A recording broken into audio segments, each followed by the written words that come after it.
Hi everyone, আপনি যদি এই ভিডিওটি 21 ডিসেম্বরের আগে দেখছেন তাহলে বলবো যে আপনার জীবনে কিছু বদল আসতে চলেছে।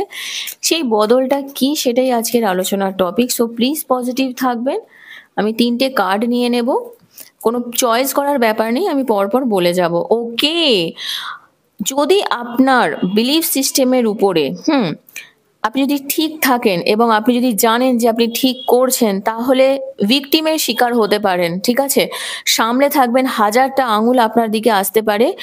নাম্বার 40 আপনার জন্য সিগনিফিকেন্ট হতে পারে। মেডিটেশন করুন, অনেক দিন থেকে ভাবছেন যে নিজেকে একটু স্পিরিচুয়ালি কানেক্টেড করবেন, সেক্ষেত্রে আমি বলবো মেডিটেশন করুন। দেখবেন আপনি কিন্তু আপনার 7টা চক্রকে হিল করতে পারবেন এবং লাইটের দিকে আপনার যাওয়ার এনার্জি পাচ্ছি। ডিভাইন পারপাস কিন্তু আনকন্ডিশনাল লাভের কথা বলছে। নাম্বার 3, নাম্বার 25, নাম্বার 7 আপনার জন্য সিগনিফিকেন্ট। থ্যাংক